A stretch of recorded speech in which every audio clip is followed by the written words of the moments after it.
సుబ్బరావు గారు అదేవిధంగా ఆనందరావు గారు కొన్ని క్వశ్చన్లు అడిగారు సార్. ముఖ్యంగా ట్రాన్స్ఫార్మర్ రేట్లు గణనీయంగా పెరిగిందని చెప్పి అడగటం జరిగింది. అది వాస్తవమే.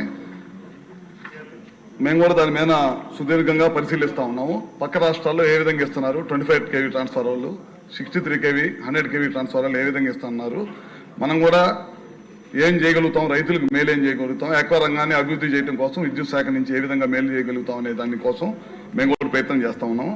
అదేవిధంగా హ్యాచరీస్కి కొన్ని సమస్యలు తీసుకొచ్చారు.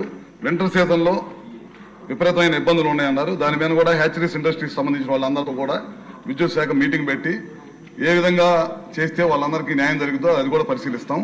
అదేవిధంగా ఇంకా చెప్పుకొస్తే 2014 చంద్రబాబు నాయుడు గారు అధికారంలో ఉన్నప్పుడు ఆక్వా రంగం సంక్షేమానికి ఏ విధంగా దోహదపడిందో మీ అందరికీ తెలియదు కాదు.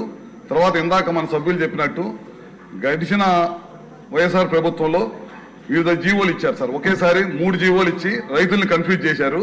కన్ఫ్యూజ్ చేసి మొదటి జీవో ఏమన్నా ₹2 నుంచి ₹1.5 చేస్తున్నామని చెప్పి తెలియజేయటమే కాకుండా అతి కొద్ది రోజుల్లోనే మళ్ళీ దాన్ని ఆ ₹1.5 ఇచ్చినట్టే ఇచ్చి మళ్ళీ 5 ఎకరాల రూపని చెప్పారు. గతంలో మన ప్రభుత్వం అధికారంలో ఉన్నప్పుడైతే నాన్ ఆక్వాజోన్ సంబంధం లేకుండా ప్రతి రైతుకు కూడా ₹2 సబ్సిడీ ఇచ్చేవాళ్ళమే. తర్వాత వాళ్ళు జీవోలు పెట్టి కన్ఫ్యూజ్ చేసేసి ఆక్వా రంగాన్ని సంక్షేమంలోకి నెట్టేయటం జరిగింది సార్.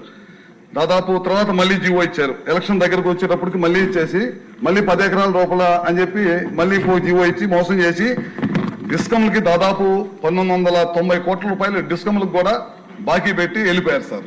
ఈ విధంగా మోసం చేయటమే కాకుండా మీరు ఒకసారి చూస్తే మన 2018-19 వచ్చేసరికి 46,329 మంది రైతులకి మనం సబ్సిడీ ఇచ్చి ఆక్వా రంగాన్ని ప్రోత్సహించాం. తర్వాత 2022-23 వచ్చేసరికి ఆ సబ్సిడీ తీసుకునే రైతులు గణనీయంగా పడిపోయారు. 31,000 మంది రైతులకే పడిపోయారు అనమాట. ఈ విధంగా గణనీయంగా పడిపోవటమే కాకుండా దాదాపు 1990 కోట్లని ప్రభుత్వం డిస్కమ్స్ కి బాకీ పెట్టి ప్రభుత్వం వెళ్ళిపోయింది అనమాట. ఇవాళ ఆక్వా రంగాన్ని పూర్తిగా నిర్వీర్యం చేశారు. ఈ ప్రభుత్వం పూర్తిగా ఆలోచన చేస్తుంది ఆక్వా రంగాన్ని ఏ విధంగా అభివృద్ధి చేయాలని చెప్పి ఆలోచన చేస్తున్నాం. అదే కాకుండా ఇందాక సభ్యులు ఒకటి అడిగారు, ఆక్వాజోన్ నాన్ ఆక్వాజోన్ సంబంధం లేకుండా ₹1.5 సబ్సిడీని అన్నిటికి కూడా కొనసాగిస్తారా అని అడిగారు. అది ప్రభుత్వం ఆలోచిస్తూ ఉంది.